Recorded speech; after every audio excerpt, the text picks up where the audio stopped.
गुरुदेव। प्रेमी भाई बहनों, एक प्रेमी जो जिला हरदोई, ब्लॉक बेहंदर, उत्तर प्रदेश का रहने वाले हैं, उन्होंने एक अपने जीवन की घटना बताई।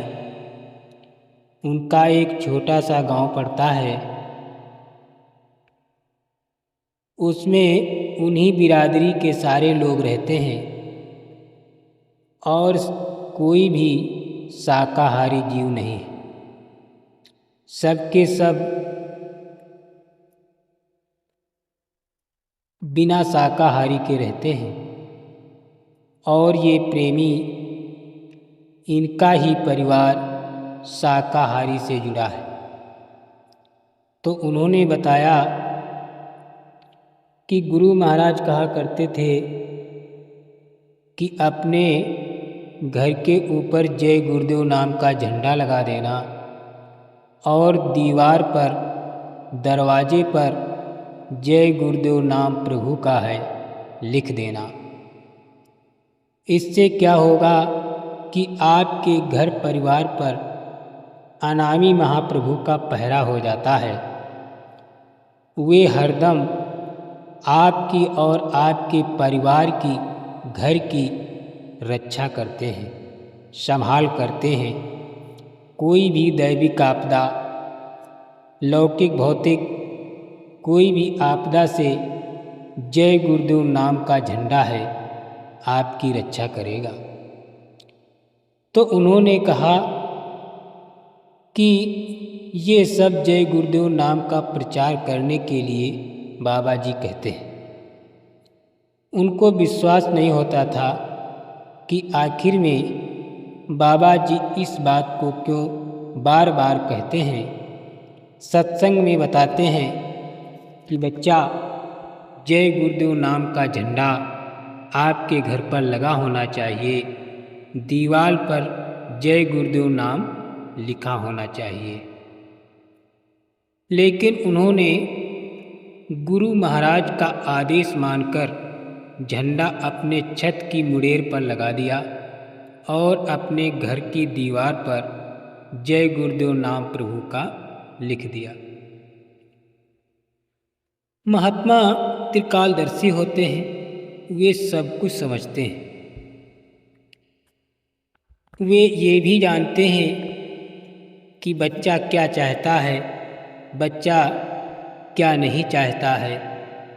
आखिर इसको विश्वास कैसे होगा।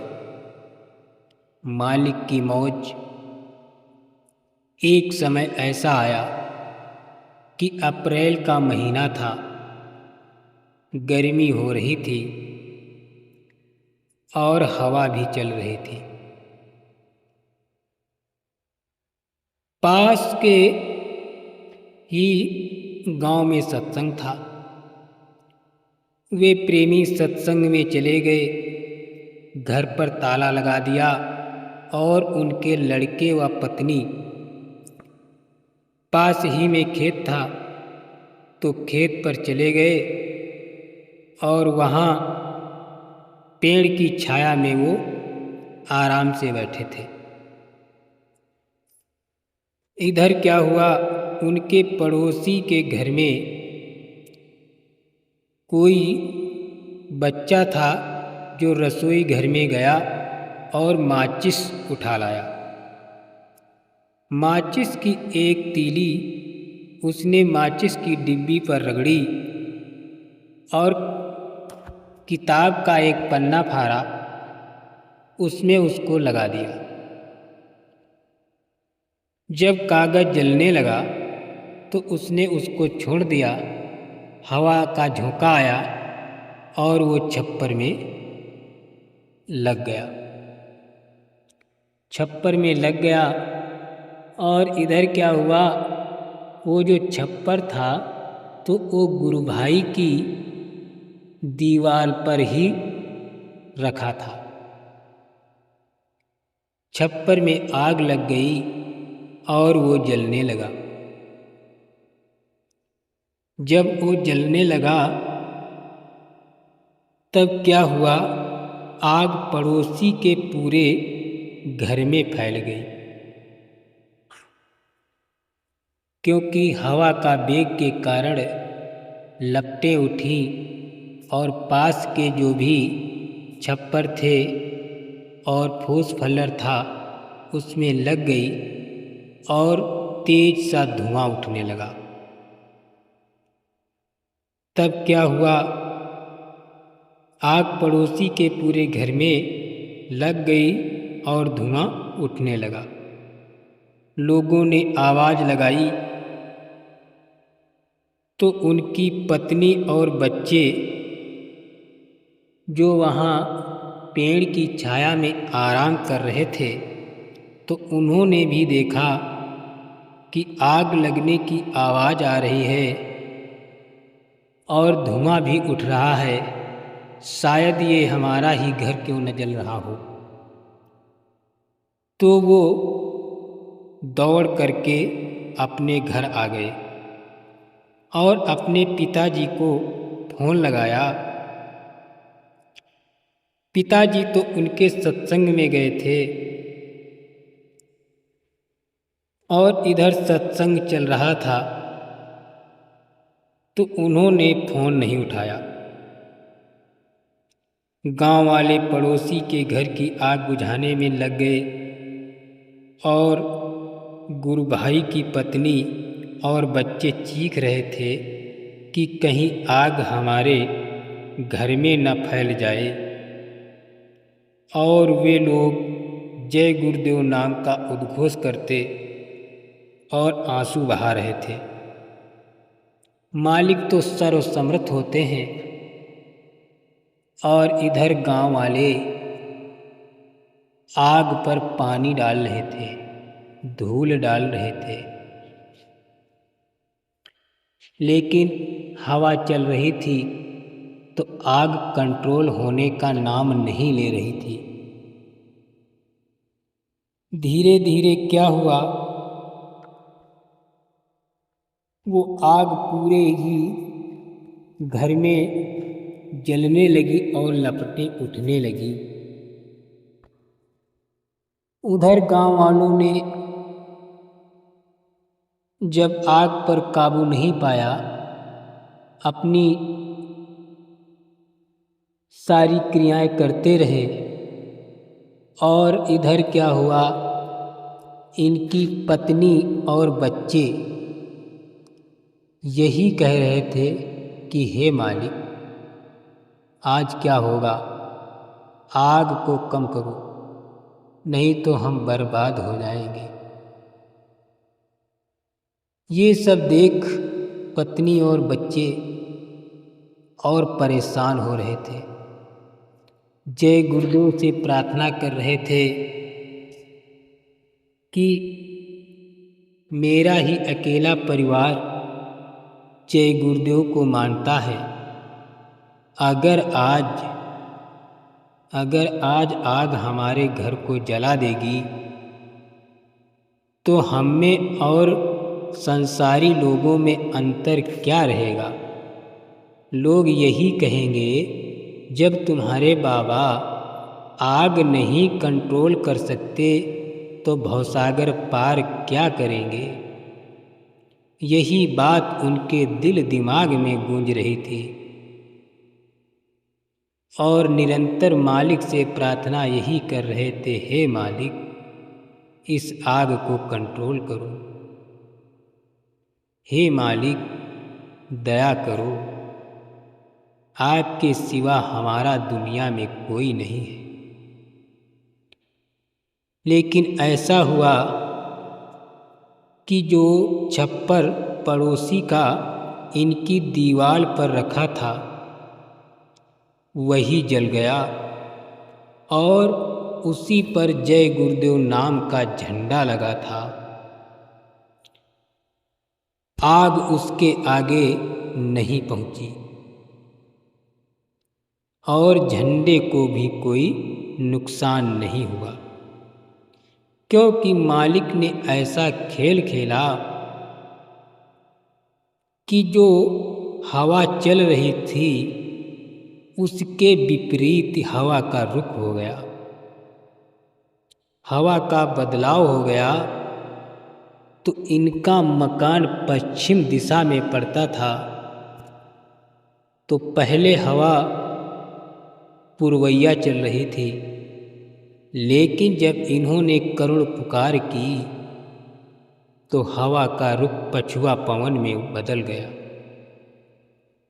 जब पछुआ पवन में बदल गया तो आग की लपटें इधर न आकर के उस पड़ोसी के घर ही में समा गईं। जब आग की लपटें वहाँ समा गईं तो इन लोगों को थोड़ा सा विश्वास हुआ कि अब शायद हमारा घर बच जाएगा। ठीक ऐसा ही हुआ। वो सोच रहे थे कि जब हमारा घर वीरान हो जाएगा, जलने लगेगा, तब गांव वाले ताने देंगे कि तुम्हारा घर भी तो वीरान हो गया। तब हम आपसे क्या कहेंगे? गुरु महाराज, जब से मैंने आपके दरबार में हाजिरी लगाई है, तब से मीट मच्छी दारू गांजा अफीम कुछ भी घर नहीं आया, सब त्याग दिया है। बच्चों को हम यही समझाते हैं कि बेटा ये सब गलत है। अरे गुरु महाराज, हमने ये सब व्यसन छोड़ दिए, दूषित कर्म छोड़ दिए, फिर भी अगर हमारा अहित होता है तो हम क्या कहेंगे? इस प्रकार से जब रुदन मालिक के कानों में गया तो मालिक ने दया कर दी। इधर क्या हुआ, जब कुछ समय बीता, गुरु भाई शाम को घर वापस आए तो उन्होंने देखा कि फोन में कई छोटी कालें लगी हुई हैं, और जब घर पहुंचते हैं तो देखते हैं कि वहाँ पर आग की धधक उठ रही है और उनका पड़ोसी का घर बर्बाद हो गया है। तो उनके आँखों से आंसू गिरने लगे। उन्होंने कहा कि मालिक के वो वचन प्रचार करने के लिए नहीं थे, बल्कि हम और हमारे परिवार की रक्षा करने के लिए गुरु महाराज वचन बोलते थे कि बच्चा, घर पे झंडा लगा देना, जय गुरुदेव नाम दीवार पर लिख देना, दरवाजे पर लिख देना। वो प्रेमी फूट फूट कर रोने लगे। कहा, हे मालिक, हमने आपके विषय में क्या सोचा, और आप हमारी रक्षा के खातिर जब भी हम मथुरा जाते आप यही बताते। सत्संग में बताया जाता कि जय गुरुदेव नाम कोई छोटा मोटा नहीं है। जय गुरुदेव नाम उस अनामी महाप्रभु का है जिसने सारी सृष्टि को बनाया है, जो जीवात्मा के सच्चे रहनुमा हैं। उस बात को याद करके उस प्रेमी के आंसू थम नहीं रहे थे। जब थम नहीं रहे थे तो उसकी नज़र उस झंडे पर गई।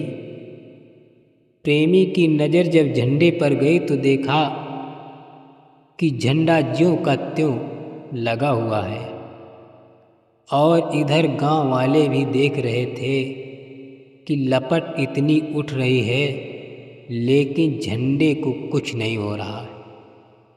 यहाँ तक कि धुआं का भी प्रभाव उस झंडे पर नहीं हुआ। तो प्रेमियों, जय गुरुदेव नाम का झंडा अगर न होता तो शायद घर जलकर के राख हो गया होता। दीवार पर जय गुरुदेव नाम न लिखा गया होता तो शायद घर वीरान हो गया होता। इसलिए प्रेमियों, जय गुरुदेव नाम कोई छोटा मोटा नाम नहीं है। ये घटना आपके ही उत्तर प्रदेश प्रांत जिला हरदोई ब्लॉक भिंदर के एक छोटे से गांव की घटना है, जो आप लोगों के बीच में बताई। ये हमारे गुरु भाई ने हमको बताया, वही घटना आप लोगों के बीच में बताई है। क्योंकि गुरु महाराज समर्थ हैं, वो सब कुछ जानते हैं।